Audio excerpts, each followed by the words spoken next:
दोस्तों आपको बता दें कि आपके चारों ओर तबाही अपनी पैर पसार चुकी है। जी हां दोस्तों, इतनी बड़ी तबाही आपके जीवन में पहले कभी नहीं हुई थी। दोस्त, तुम इतनी बड़ी तबाही क्यों आया है और क्यों आने वाला है? तो यह भी समझ लीजिए दोस्तों, तबाही उसे नहीं कहते जो दुश्मन तुम्हारे जीवन में उथल पुथल मचाए, लेकिन दोस्तों तबाही इसे कहते हैं कि अपने ही तुम्हें नीचे गिराने में लग जाए।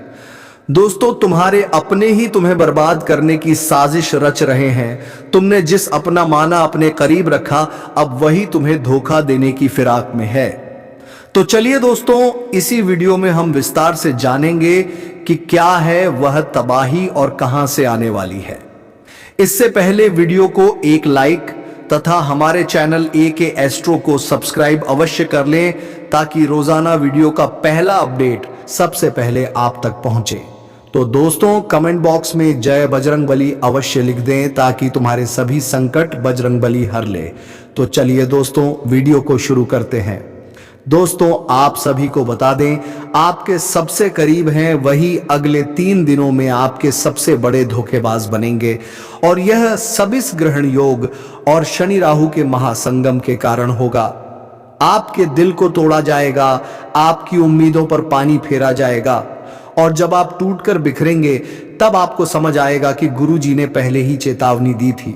इसलिए मैं आपसे फिर कहता हूं, अगले 3 दिनों में किसी पर भी आंख मूंद कर भरोसा मत करिए, चाहे वह कितना भी अपना क्यों ना लगे। दूसरी चीज, किसी को भी उधार में पैसे मत दीजिए, चाहे वह रिश्तेदार हो, दोस्त हो या पड़ोसी। अगर आपने पैसे दिए तो वह लौट कर कभी नहीं आएंगे, और बाद में आपको ही कटघरे में खड़ा कर दिया जाएगा। और तीसरी बात, अगला सबसे बड़ा खतरा है एक गुप्त साजिश। जी हां दोस्तों, आपके खिलाफ एक बहुत बड़ी योजना बन रही है, और इस योजना के पीछे वह लोग हैं जिन पर आपने आंखें बंद करके भरोसा किया है। अब सवाल उठता है, इससे बचें कैसे? तो सुनिए उपाय। रात को सोने से पहले एक लोटे में जल भरिए, उसमें थोड़ी सी काली तिल डालिए, और उस जल को चंद्रमा की रोशनी में रखकर अगले दिन सुबह तुलसी में अर्पित कर दीजिए। और ध्यान रखिए, इस दौरान मन में सिर्फ एक प्रार्थना कीजिए, हे शनिदेव, जो भी मेरे खिलाफ षड्यंत्र रच रहा है उसके दुष्कर्म उसी पर लौट जाए। मुझे अपनी छाया में रखें और न्याय करें। इस उपाय से जो भी बुराई आपकी तरफ बढ़ रही है वह वहीं ढेर हो जाएगी। और अब एक आखिरी खास बात जो आपकी किस्मत बदल सकती। हर रविवार को सूरज उगने से पहले स्नान करके शनिदेव के सामने सरसों के तेल का दीपक जलाइए। 3 बार AUM शम शशय नमः बोलिए। जो व्यक्ति इस नियम को सिर्फ एक रविवार भी पूरी श्रद्धा से कर ले, उसकी रुकी हुई किस्मत भी तेजी से दौड़ पड़ती है। तो दोस्तों, अब फैसला आपके हाथ में है। दुख झेलते रहोगे या अब कुछ करके दिखाओगे? अगर आपने वीडियो को ध्यान से देखा है तो कमेंट में जरूर लिखिए, अब मैं जाग चुका हूं, शनिदेव मुझे रास्ता दिखाएं। और हाँ, वीडियो को अभी लाइक करें और चैनल को सब्सक्राइब करें, क्योंकि मैं रोज आपको बचाने के लिए ऐसे ही रहस्य और उपाय लेकर आता हूं। तो बोलिए जोर से जय शनिदेव। आपको ऐसा लगेगा कि लोग सिर्फ आपके सामने मीठा बोलते हैं, लेकिन पीठ पीछे आपके अस्तित्व को मिटाने की साजिशें रच रहे हैं। आपके अपने जिन पर आपने आंख मूंद कर भरोसा किया, वही अब आपके पतन की पटकथा लिख रहे हैं। ये वही लोग हैं जो आपके हंसने पर छिड़ते हैं, आपके खाने पर जलते हैं, और आपकी तरक्की को देखकर अंदर ही अंदर खौलते हैं। और आने वाले इन 3 दिनों में इनका असली चेहरा आपके सामने आ जाएगा। लेकिन ध्यान रखना दोस्तों, यह समय भावनाओं में बह जाने का नहीं है। यह समय है सावधान रहने का, हर कदम सोच समझकर उठाने का, क्योंकि एक भी गलती और शनिदेव का कहर आपके जीवन को बर्बाद कर सकता है। अब मैं आपको बताने जा रहा हूं वह 3 काम जो अगले 3 दिनों में आपको भूल से भी नहीं करने चाहिए, वरना न सिर्फ लक्ष्मी आपसे रूठ जाएगी, बल्कि राहु और शनि का महासंग्राम आपके जीवन को तहस नहस कर देगा। पहला काम, कभी भी इन 3 दिनों में किसी को झूठा वादा मत करना, चाहे आपका सबसे करीबी ही क्यों ना हो। झूठा वादा आपको ऐसी उलझन में डाल देगा जिससे निकलना मुश्किल हो जाएगा। दूसरा काम, सूर्यास्त के बाद किसी को भी उधार में पैसा, नमक या दूध देना भूल जाइए। यह 3 चीजें आपके भाग्य की ऊर्जा को नष्ट कर देती हैं। जो दे रहा है वही कंगाल होता है। तीसरा काम, किसी भी धार्मिक स्थान पर जाकर दूसरों की आलोचना या निंदा मत करना, वरना आपके बोल ही आपके खिलाफ श्राप बन जाएंगे और आपकी जुबान का जर आपके कर्मों को जलाकर राख कर देगा। और अगर आप चाहते हैं कि यह बर्बादी आपके जीवन से दूर हो जाए तो कमेंट बॉक्स में 3 बार लिखिए जय शनिदेव और अपने दिल से इस बात को स्वीकार करिए कि अब आप अपनी आदतों को बदलेंगे। क्योंकि याद रखना दोस्तों, यह बदलाव की घड़ी है, यह चेतावनी आखिरी है। अब जो नहीं चेता वह हमेशा के लिए पछताएगा। तो क्या आप तैयार हैं खुद को बदलने के लिए? क्या आप चाहते हैं कि आपकी किस्मत फिर से चमके? अगर हाँ तो वीडियो को लाइक करें, चैनल को सब्सक्राइब करें और इस मैसेज को कम से कम 7 लोगों तक जरूर पहुंचाएं, क्योंकि एक शेयर किसी की जिंदगी बचा सकता है। और अब अगली कड़ी में मैं बताऊंगा कौन है वह 3 लोग जो आपको सबसे बड़ा धोखा देने वाले हैं। बने रहिए मेरे साथ। जय शनिदेव, जय शनिदेव, जय शनिदेव। पहला चेहरा आपके दुख में मुस्कुराने वाला। यह वही शख्स है जो जब भी आपके जीवन में कोई संकट आता है तो ऊपर से दुख जताता है, लेकिन अंदर ही अंदर उसकी आत्मा नाच उठती है। वह आपके रोने पर भी कहेगा चलो जो होता है अच्छे के लिए होता है, लेकिन उसका चेहरा छुपा नहीं होता। उसकी आंखों की चमक बता देती है कि वह आपके कष्टों से तृप्त हो रहा है। शास्त्रों में इन्हें छलिया मित्र कहा गया है। यह शत्रु होते हैं मित्र के रूप में। अगर आप इनसे नहीं बचे तो यह आपके जीवन की सारी खुशियां सोख लेंगे। दूसरा चेहरा सलाह देने वाला लेकिन चालाक। यह वह इंसान है जो आपको हर मौके पर सलाह देगा, ऐसे करो वैसे मत करो, इससे मिलो उससे दूर रहो। लेकिन सच्चाई यह है कि उसकी हर सलाह के पीछे उसका कोई निजी स्वार्थ छिपा है। वह आपको ऐसे रास्ते पर धकेलेगा जहां आप गिरो और वह चढ़ जाए। यह लोग अपने फायदे के लिए आपको गलत फैसले लेने पर मजबूर करते हैं, और जब आप हार जाते हैं तो यही सबसे पहले मुंह मोड़ लेते हैं। याद रखिए, सच्चा सलाहकार सिर्फ आपको धन को लेकर लंबे समय से परेशानियों का सामना करना पड़ रहा है। आपने जिस किसी को धन दिया है अब तक वापस नहीं आ पाया, उल्टा आपको बुराई और मिली है। जी हां दोस्तों, आपने धन देकर उसकी मदद करने की कोशिश की है, ऐसा तो आपका फंस ही गया। बदली में आपको बुराइयां मिली। व्यापार में भी आपने जो पैसा लगाया है वह लगभग डूब ही गया है। व्यापार अच्छा नहीं चल रहा है, यानी पैसे रुपए को लेकर आप पहले से ही बहुत परेशान हैं। लेकिन यदि आपने अपनी आदतों को नहीं सुधारा तो आगे भी आप परेशान ही रहेंगे। जी हाँ दोस्तों, आपकी सबसे बुरी आदत यह है कि आप भावनाओं में बहकर पैसे रुपए को लेकर लोगों की तुरंत मदद कर देते हैं। जी हाँ दोस्तों, आपका दुरुपयोग दूसरे करते हैं। आपके दुश्मन आपके अपनों में ही चुके हैं। यह आपको याद रखना है, बाहर से कोई आपका बाल बराबर भी नुकसान नहीं कर सकता है, क्योंकि आप बहुत ही मानसिक और शारीरिक रूप से मजबूत इंसान हैं। लेकिन आप अपनों के आगे हार जाते हैं, आप अपनों को पहचान नहीं पाते हैं और अपने में छुपे हुए दुश्मन ही आपके ऊपर घात करते हैं। और घात भी कुछ इस प्रकार की होती है कि आपको समझ में नहीं आता है, लेकिन आपका दुरुपयोग हो जाता है। बाद में लोग आपको ही मूर्ख समझते हैं, बेवकूफ समझते हैं। जी हाँ दोस्तों, आपकी भावनाओं की कोई कदर नहीं करता है और ना ही आपका कोई लिहाज तक करता है। तो इसी वजह से हम आपसे कह रहे हैं कि अब आपको रुपए पैसे के मामले में बहुत होशियार बन जाना है। जब भी आपसे कोई प्यार मोहब्बत की बातें करें, चिकनी चुपड़ी बातें करें और रुपए पैसे मांगने की कोशिश करें, तो आप पहले एक बार पुराना रिकॉर्ड उठाकर अवश्य देख लें कि जब पिछली बार आपने इसको रुपए दिए थे तब आपके साथ क्या हुआ था। क्या इतने रुपए समय पर वापस किए थे? निश्चित तौर पर बिल्कुल नहीं किए होंगे, क्योंकि आपके साथ हमेशा यही होता है कि आपका पैसा एक बार जहां चला गया फिर वापस नहीं आता है, और अगर वापस आएगा अभी तो बुराई लेकर आता। जी हां दोस्तों, में आपका रिश्ता ही खराब हो जाता है। तो आपको ऐसे रुपए देने से पहले बहुत होशियार हो जाना है, और उधार लेना भी नहीं है और उधार देना भी नहीं है। और यदि व्यापार बिजनेस को लेकर आप उधार लेना चाहते हैं तो बेशक ले सकते हैं, लेकिन उस पैसे को अपने व्यक्तिगत जीवन में उपयोग में बिल्कुल भी ना लाए, वरना आपको बहुत बड़ा दोष लगेगा। जी हां दोस्तों, व्यापार के लिए उधार लेना एक अलग बात होती है और निजी खर्चों के लिए उधार लेना एक दूसरी बात होती। तो आपको निजी खर्चों के लिए बिल्कुल भी उधार नहीं लेना है, आप वापस नहीं कर पाएंगे और वापस आते समय आपको बहुत परेशानी होगी। और दूसरी समस्या आपकी है फिजूल खर्ची को लेकर। जी हां दोस्तों, आप भावनाओं में बहकर पैसा खर्चा करने के समय भूल जाते हैं कि आपकी क्या है। आपकी जेब में कितना रुपया है, आप सब कुछ लुटा देते हैं। बाद में फिर आप हिसाब किताब लगाते हैं तो आप खुद ही परेशान होती हैं, विचलित होते हैं कि आपने इतना खर्चा क्यों कर दिया। लेकिन आप जिन रिश्तों को बचाने के लिए फिजूल खर्ची करते हैं, फिर से भी आपका साथ नहीं देते। जब आपके पास रुपए पैसा नहीं होता है, यानी आपके जीवन में रुपए पैसे का खेल कुछ इस प्रकार चल रहा है कि यदि आप रुपए पैसों को संभालेंगे तो रिश्ते रुकेंगे, और यदि आप रूप में पैसे को बांटेंगे तो आपके रिश्ते चले जाएंगे। जी हाँ दोस्तों, ये बड़ा अजीब लगता है, सुनने में आक्रोश है। जिसको भी इंसान से जब आप रुपए वापस मांगे तो आपकी बुराई हो जाएगी, रिश्ता खराब हो जाएगा। तो इससे बेहतर यह है कि आप उसे रोकने बिल्कुल भी ना दें और अपने आर्थिक खर्चों पर भी नियंत्रण रखने की कोशिश करें। जी हाँ दोस्तों, आप सुख सुविधाओं के सामान पर कुछ ज्यादा ही खर्चा कर देते हैं।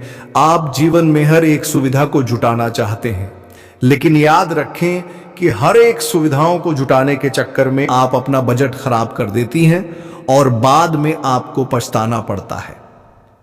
जी हाँ दोस्तों, इस समय हम आपसे यही कहना चाहेंगे, वैसे तो आप शारीरिक रूप से काफी मजबूत हैं, लेकिन आपको थोड़ा सतर्क रहने की आवश्यकता रहेगी। आपको पेट से संबंधित रोग परेशान कर सकते हैं। अपने खान पान पर थोड़ा सा ध्यान देने की आवश्यकता है। वैसे भी हम आपको बता दें कि पीठ को लेकर आप थोड़ी सी नाजुक हैं। वैसे तो आपको पेट को लेकर कोई तकलीफ नहीं होती है, लेकिन यदि आपने थोड़ा सा भी उल्टा सीधा खा लिया तो आपका पेट तुरंत खराब हो जाता है। कुछ इन्फेक्शन आपको परेशान करने लगते हैं तो आपको पेट को लेकर भी लाए हो सकती है। तो अपने खान पान पर, अपनी सेहत पर ध्यान दें और अपने जीवन में व्यायाम को शामिल करें। योग, प्राणायाम या फिर थोड़ी बहुत हल्की फुल्की कसरत जरूर करें, जिससे आपका मन भी शांत होगा और शारीरिक स्वास्थ्य भी आपका अच्छा रहेगा। तो दोस्तों, अब हम आपको बता देते हैं कि वह कौन सी 5 चीजें हैं जिन्हें आपको अपने घर में किसी भी कीमत पर नहीं रखना है। और उनमें से आखिरी की 2 चीजें तो ऐसी हैं जिनके बारे में आपको बिल्कुल भनक तक नहीं है। आपने उन्हें अपने घर में रख रखा है और वही आपके घर में नकारात्मकता का मुख्य कारण बनी हुई है। तो दोस्तों, ध्यान से सुने। सबसे पहली चीज है हर का टूटा फूटा सामान, यानी कि घर का कबाड़ा। अब हर घर में कबाड़ तो होता ही है, लेकिन आपको कब और कहां रखना है, यह जानकारी अभी तक किसी ने नहीं बताई। लोग अक्सर कबाड़ को घर के ऊंचे स्थानों पर ही रखते हैं, या नहीं जहां वह रह रहे हैं उससे ऊंचे स्थान पर उनका कबाड़ रखा रहता है, जैसे किसी तार वगैरह में, अटारी में या फिर घर की छत पर। तो आपको ऐसा बिल्कुल भी नहीं करना है दोस्तों। कबाड़ दिया नहीं टूटा फूटा सामान बहुत अधिक नकारात्मक ऊर्जा को एकत्रित करता है, और जब आप उसे अपने घर के किसी ऊंचे स्थान पर रख देते हैं तो वह आपके घर के ऊर्जा क्षेत्र को दूषित कर देता है और आपके घर में किसी भी शुभ कार्य को होने नहीं देता है। बहुत बड़ा कारण बनता है आपके घर के विनाश का, आपके जीवन की परेशानियों का। तो आपके घर में यदि कहीं कबाड़ रखा हुआ है तो उसे तुरंत निकालकर किसी कबाड़ी वाले को दे दे, या फिर और यदि आपको घर में रखना ही है तो आप याद रखें कि उसे आप जहां रह रहे हैं उससे नीचे रखें। जैसे आप यदि सबसे निचले फ्लोर पर रहते हैं तो उसे तलघर बगैर में रखें, और यदि आप ऊपर के फ्लोर पर रहती हैं तो निचली मंजिल पर उसका बालों को रखेंगे। नहीं, आप जहां रह रहे हैं उससे निचले स्तर पर कबाड़ को रखेंगे तो वह नकारात्मक ऊर्जा को आपके में फैला नहीं पाएगा, नियंत्रित रहेगा। दूसरी चीज के बारे में सुनिए, आपको सुनकर बहुत आश्चर्य होगा, लेकिन यह वास्तुशास्त्र पर आधारित है। यदि आपको किसी ने घर गृहस्थी का कोई सामान गिफ्ट किया है, जी हाँ दोस्तों, जैसे कप का सेट है, ग्लास का सेट है, कोई भी इलेक्ट्रॉनिक सामान है और आपने उसे बिल्कुल भी इस्तेमाल नहीं किया है, या नीचे ऐसा वह पैक आया था वैसा ही आपके घर में पैक रखा है, तो वह भी नकारात्मकता का बहुत बड़ा कारण बनता है। जी हाँ दोस्तों, अब नेगेटिविटी को एकत्रित करता रहता है। जी हाँ दोस्तों, याद रखिए कि जिस चीज को हम जिस काम के लिए बनाते हैं, जब वह किसी के घर में जाता है उसे तुरंत उपयोग में लाना चाहिए, अन्यथा वह नकारात्मक ऊर्जा को एकत्रित करने लगता है। यह चीजें लोग आसानी से किसी को नहीं बताते हैं, और जहां तक है, जी हाँ दोस्तों, इन चीजों के बारे में लोगों को बिल्कुल भी जानकारी नहीं है, क्योंकि आधा अधूरा ज्ञान लोग इधर उधर बांट रहे हैं। सुनी सुनाई बातें लोग एक दूसरे को कोपता रहे हैं, जिससे अधूरा परिणाम प्राप्त हो रही है। और जीवन से कठिनाइयां दूर नहीं हो रही है। तो अब आपको ऐसा करना है कि आपके घर में गिफ्ट किया गया जो भी सामान है उसे आप निकाल लें, चल में ले लें, थोड़ा बहुत उपयोग कर लें। उसके बाद वह सामान आपका हो जाएगा। फिर आप चाहे तो उसे दोबारा पैक करके बेशक रख दें, फिर कोई दिक्कत नहीं है। लेकिन पहली बार में उसे आप उपयोग में अवश्य ले लें। कुछ समय चलाने के बाद उन्हें पैक करके रखने की आवश्यकता नहीं है। या फिर आप ऐसा भी कर सकते हैं कि यदि आपको किसी ने कोई सामान गिफ्ट दिया और आप उसे अपने घर में नहीं रखना चाहते हैं तो आप उसे किसी और को गिफ्ट दे सकती हैं। इससे भी आपके घर की नकारात्मक ऊर्जा कम हो जाएगी और आपके घर का ऊर्जा चित्र साफ हो जाएगा। दोस्तों, जीवन में ऊर्जा क्षेत्र का बहुत बड़ा महत्व होता है। लोग यदि अपनी ऊर्जा क्षेत्र को और अपने स्थान के यानी जहां रह रहे हैं उस जगह की ऊर्जा क्षेत्र को साफ रखेंगे तो हर एक सकारात्मक ऊर्जा यानी हर एक आरती, हर एक पूजा पाठ का, हर एक मंत्र उच्चारण का उन्हें शुद्ध फल प्राप्त होगा। हमने देखा है कि लोग वर्षों से पूजा पाठ कर रहे हैं, यहां तक कि हनुमान चालीसा और रामायण का भी पाठ कर रही है, फिर भी उनके जीवन में सुख और शांति नहीं है। क्योंकि कारण यह है कि जब तक आपका ऊर्जा क्षेत्र साफ नहीं है तब तक आपको कोई भी सकारात्मक ऊर्जा प्रभावित नहीं कर पाएगी, अच्छे परिणाम नहीं दे पाएगी। कि दोस्तों, तीसरी चीज के बारे में ध्यान से सुने। इसके बारे में भी मैं गारंटी देता हूं कि आपको किसी ने अब तक बताया नहीं होगा। जी हां दोस्तों, अपने घर की तिजोरी में यानी जहां आप धन का संचय करते हैं वहां आप किसी भी कीमत पर खोटे सिक्के यानी जोशी के चलती नहीं है। विश्व के और फटे हुए नोट काफी विस्तार के साथ यह बताया गया है कि कभी भी घर में खोखली मूर्ति नहीं रखनी चाहिए। यदि आपको कहीं से मूर्ति प्राप्त होती है, कोई गिफ्ट करता है या आप खरीद कर लाते हैं तो आप उस मूर्ति में कुछ नहीं तो सिर्फ साधारण मिट्टी ही भर दें, लेकिन उस मूर्ति को ठोस बना दें। जी हां दोस्तों, खोखले मूर्ति का पूजन भी किसी भी कीमत पर नहीं करना चाहिए, वरना घर का विनाश निश्चित है। और पांचवी चीज के बारे में सुनिए दोस्तों, ऐसे कपड़े जिन्हें अब आप पहनते नहीं हैं, ऐसे जूते चप्पल जिन्हें अब आप इस्तेमाल नहीं करते हैं, एक कोने में पड़ी है, अभी भी कबाड़ ही हुए ना, तो उन सामान को भी जितना जल्दी हो सके घर से बाहर निकालकर फेंक देंगे। किसी को आप दे दी हैं, लेकिन उन्हें दान का नाम मत देना, गिफ्ट का नाम भी मत देना, यानी उपहार नहीं, दान नहीं, बस यूं ही आप चुपचाप किसी को कुछ भी दे दें। भूले से भी अपने मन में यह भावना लेकर ना आए कि आप दान कर रहे हैं, अन्यथा आप बहुत अधिक दोष लगेगा। क्योंकि हम अपने पुत्र किसी को दान नहीं दे सकते, जो ठंडा नहीं दे सकते, तो आपको इसका विशेष ख्याल रखना है। तो इससे बेहतर यह होगा कि आप ऐसे सामान को किसी कबाड़ में फेंक आए या दूर स्थान पर फेंक आए। और यदि आपको किसी की मदद ही करनी है तो आप उसे चुपचाप दे भी दें, लेकिन मन में भावना दान वाली बिल्कुल भी नहीं लानी है। तो दोस्तों, अब हम आपको बताएंगे कि कौन सी है वह 3 चीजें जिन्हें आपको अपने घर में रखना चाहिए, जिससे आपके घर में लक्ष्मी की कभी कमी नहीं होगी, रुपए पैसे को लेकर कभी कोई परेशानी नहीं रहेगी।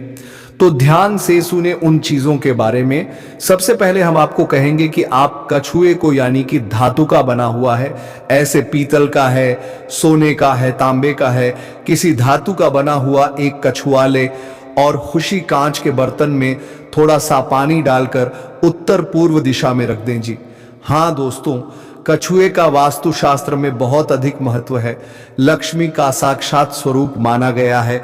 और यदि अपने धर्मशास्त्रों की माने तो कछुआ भगवान विष्णु का अवतार है और भगवान विष्णु माता लक्ष्मी के पति हैं, यानी कि जिसके घर में स्वयं भगवान विष्णु का स्वरूप विद्यमान है उस घर में माता लक्ष्मी तो निश्चित तौर पर शहर ही जाएगी। तो आप कभी भी कछुए को ऐसे ही किसी भी स्थान पर ना रखें, क्योंकि कछुआ 14 है तो उसे जल्दी चाहिए और जमीन भी चाहिए। तो आप उस कछुए को कांच के बर्तन में पानी भरकर और उसमें उस कछुए को रहते हैं, थोड़ा सा कछुआ डूबे, थोड़ा सा कछुआ बाहर निकला रहे, और इसे आपको उत्तर पूर्व दिशा में रखना है। दोस्तों, याद रखना कि उत्तर दिशा को कुबेर की दिशा माना जाता है, तो आपको यह क्रिया उत्तर दिशा में ही करनी है। जैसा कि दोस्तों मैंने अभी आपसे कहा कि उत्तर को कुबेर की दिशा माना जाता है, तो आपको अपने घर में कुबेर की मूर्ति या फोटो पच्ची लगानी चाहिए और उसे उत्तर दिशा में लगाना चाहिए। यह बेहद उत्सुक है और आपके घर में धन धान्य को भर देगा। जी हाँ दोस्तों, आपको यह करना है कि गाय के घी का दीपक आपको अपने घर के उत्तर पूर्व दिशा में और रोज जलाना है, शाम के समय जलाना है। ऐसा आप यदि करती हैं लगातार तो कुछ ही दिनों में आप देखेंगे कि आपके घर में धन आगमन के नए स्रोत शुरू हो गए हैं। और दोस्तों यह भी याद रखें कि घर के उत्तर पूर्व दिशा में भूलकर भी किसी प्रकार की गंदगी ना होने दें। कोई भी गंदा सामान, टूटा फूटा सामान वे में ना रखें और हो सके तो कुछ हरियाली इस दिशा में रख दें, यानी कि फूलों के पौधे या गमले, थोड़ा बहुत हरा भरा कोई पौधा रख दें जिससे कि यह दिशा सुगंधित हो जाए, सुंदर हो जाए, क्योंकि यह धमकी देता है, वीर की दिशा है। इसको शुद्ध रखेंगे, साफ रखेंगे तो आपके घर में धन लक्ष्मी का आगमन निश्चित है। आपका पैसा कल ही बर्बाद नहीं होगा और नहीं तमाम स्रोतों से आपके घर में रुपया पैसा आता है। दोस्तों अभी जो आपके साथ खेल हो रहा है यह कोई साधारण खेल नहीं है, ये एक ऐसा भयंकर खेल हो चुका है जो कि आपको यह भी कहा जा सकता है कि आपके घर बड़ा कांड हो चुका है और आपको बिल्कुल भी पता नहीं है कि आपके साथ हो क्या रहा है। दरअसल इसके पीछे का जो कहानी है, आज जो इस वीडियो में हम आपको बता रहे हैं कि यह देवता आपके ऊपर क्रोधित हुआ है। तो आखिरकार उनके पीछे का क्या रीजन है कि यह देवता क्रोधित हो चुका है और दो चीज आपसे मांग रहा है, उनकी मांग पूरी नहीं किया गया तो क्यों बर्बादी निश्चित है? इन सभी के पीछे का कहानी जानते हैं। देखिए, आज से ठीक कुछ महीने पहले की बात है, हम एक ज्योतिषी कार्यक्रम में आपको बताए भी थे कि आपके घर के ऊपर एक देवता का नजर है, आपके घर पर एक देवता बैठा है। जी हाँ, तो उसी समय हम आपको बताए थे कि आपके ऊपर यह देवता बहुत प्रसन्न है, आपके घर की रक्षा कर रहा है, आपके दुश्मनों से आपको बचा रहा है, आपको हर एक कष्ट से निकल रहा है, तमाम प्रकार की समस्याओं का हाल ये देवता आपके कर रहे थे। लेकिन इस बीच आपके घर में कुछ ऐसे भी चीज हो गई हैं जिनके बारे में आप सुनोगे तो आप भी थर थर कांपने लगोगे। जी हाँ दोस्तों, यह एक ऐसी घटना है जिनके बारे में सुनकर ही रातों का नींद उड़ जाएगा। बता दें आपको कि दोस्तों, आपके ऊपर इस देवता का साया था, आपके ऊपर यह देवता कृपा बनकर बैठे थे, आपके घर पर यह देवता का नजर था। उसी समय आपकी दुश्मन के तमाम तांत्रिक क्रियाओं से इस देवता ने आपको बचाए, तमाम प्रकार की बुरी शक्तियों को आपके घर से भगाया, हर चीज सही चल रहा था। लेकिन एक दिन की बात है, आपके घर एक ऐसे व्यक्ति आए जो कि इन सभी को बर्बाद करके चला गया। यानी कि आपका सफेद दुश्मन जो कि आपकी नजर में आपका बनने का नाटक कर रहा है, वही आपके घर पर आकर एक ऐसा टोटका करके चला गया जिससे कि यह देवता आपके ऊपर नाराज हो गया। नाराज इसलिए हो गया क्योंकि जिस व्यक्ति ने यह टोटका किया है उसके साथ आपका बहुत अच्छा संपर्क है, बहुत अच्छा आप लोग उनके साथ मेलजोल बनाकर रखी है और वह व्यक्ति आपके घर जाकर टोटका वाला नींबू या फिर बोल छोड़कर चला गया है। अब इस टोटके से फर्क और बड़ा भयंकर कांड तब होना शुरू हो गया जब इस टोटके की वजह से आपके घर से इस देवता को जाना पड़ गया, यानी कि बाहर निकलना पड़ गया। आप सोच रहे होंगे कि आखिरकार किसी देवता को हमारे घर से कोई यूं ही कैसे निकल सकता है। तो दरअसल बात ऐसा है कि आप मान लो कोई मकान आप बनाते हो तो उसमें जितना खर्च आएगा उसे मकान को तोड़ने में उतना खर्च बिल्कुल नहीं आता है। आप चाहे तो उसे एक झटके में तोड़ सकते हैं, पर आप अगर चाहे तो उसे एक झटके में बना नहीं सकते। तो बात ऐसा ही है, आपका एक छुपे दुश्मन ने आपके घर जाकर टोटका वाला नींबू या फिर बोल छोड़कर चला गया, जिनकी वजह से आपके घर में जो देवता थी उनको आपके घर से बाहर जाना पड़ा। और वह भी इसी वजह से क्योंकि आपके घर में बहुत ज्यादा आप गलतियां कर रही थी। यानी कि ना वह व्यक्ति आपके कर टोटका करता और ना ही आपके घर पर इस देवता का जो नजर था वह आपके घर से हटा नहीं, इस देवता को आपके घर से बाहर जाना पड़ता। हम आपको सीधे शब्दों में बता दें कि अगर वह व्यक्ति आपके घर आकर यह टोटका नहीं किए होते तो अभी तक सब कुछ सही चल रहा होता। यह टोटका करने के बाद ही आपके साथ इतना बड़ा कांड हो गया और यह टोटका आपके ऊपर इसलिए असर कर गया क्योंकि आपने अपने घर के मुख्य दरवाजे पर नींबू और मिर्च का माला बनाकर नहीं टंगे हैं। तो आप तुरंत टांग दो, क्योंकि यह उपाय तांत्रिक क्रिया, बुरी नजर, बुरी शक्तियों से आपको बचाता है। कोई टोटका आपके घर के ऊपर प्रभावित नहीं होगा। अगर आप ये एक उपाय करके अपने छोड़ देते हो, आपको करना कुछ नहीं है, बस नींबू और मिर्च एक धागे में गांठ कर अपने घर की मेन दरवाजे पर टांग दें। उसके बाद अपने घर में थोड़े बहुत आपको गंगा जल का इधर उधर हर कमरे में छिड़काव करना है। अब गंगा जल का छिड़काव जब आप कर रहे हैं तो ध्यान रखें कि गंगा जल का छिड़काव होने के बाद आपको अपने घर में फिर से इस देवता को लाना है। तो आपको थोड़े दिनों का समय लगेगा, आपको थोड़े दिनों तक इंतजार करना पड़ेगा, क्योंकि यह देवता जब तक फिर से सब कुछ सही नहीं कर देता तब तक आपके घर नहीं आ सकता। हमारे कहने का मतलब यह है कि यह देवता इसलिए आपके घर से बाहर गया है क्योंकि जिस व्यक्ति ने टोटका किया है उसको इस देवता को सजा देना है। जब तक यह देवता उसे व्यक्ति को सजा नहीं दे देता तब तक आपके घर वापस लौट कर नहीं आएगी। बस आपको ध्यान इतना रखना है कि यह देवता बस 3 दिनों के अंदर ही उसे दुश्मन को सजा देकर आ जाएगा जिन्होंने आपके ऊपर आपके घर पर तांत्रिक क्रिया करके रख दिया है। हम आपको यह भी बताए थे कि आपका तांत्रिक क्रिया से शक्ति और यह देवता आपको बचा रहा है, तो इसी वजह से यह देवता आपकी दुश्मन को सजा देनी आपके घर से बाहर गया है। लेकिन उससे पहले आपको इस टोटके को खत्म करना पड़ेगा। उसके लिए हम बता चुके हैं कि आपको गंगा जल का छिड़काव करना है, घर की मैं दरवाजे पर एक उपाय करना है, तो पूरी जानकारी आपको हम दे चुके हैं। लेकिन अभी भी कुछ बातें बाकी है, जैसे कि वह 2 चीज क्या है जो आपको इस देवता को देना है। तो देखिए, आपको इस देवता को देना कुछ भी नहीं है, बस आप इस देवता को इतना बोल दो कि जो भी हमारा दुश्मन है, जो भी हमारे छपे दुश्मन है, वह चाहे कोई भी हो उनको सजा मिलना चाहिए। वह चाहे आपकी बहुत नजदीक का रिश्तेदार या फिर पड़ोसी ही क्यों ना हो, उनको सजा तो मिलना ही चाहिए जिन्होंने आपके ऊपर तांत्रिक क्रिया किया है। आप जब यह बात सच्चे भक्ति भाव के साथ बोल देते हो तो यह देवता उसे दुश्मन को तुरंत ही सजा दे देगा। जब तक आप यह बात नहीं बोलते हो तब तक यह देवता आपके दुश्मन को बिल्कुल भी नुकसान नहीं पहुंचाएगा, क्योंकि वह जो आपका दुश्मन है उसे आप अपना मानते हो और यह देवता तुम्हारे किसी अपने को नुकसान नहीं पहुंचाना चाहता है। तो चलिए दोस्तों, वीडियो को विराम देते हैं। अब मिलेंगे किसी अगले वीडियो में नए ज्योतिषी गणना को लेकर। तब तक के जाते जाते कमेंट बॉक्स में जय बजरंगबली अवश्य लिख दें, ताकि बजरंगबली की कृपा दृष्टि तुम्हारे ऊपर बनी रहे और तुम्हारे जीवन में संकट न आ पाए। धन्यवाद। राधे राधे। जय श्री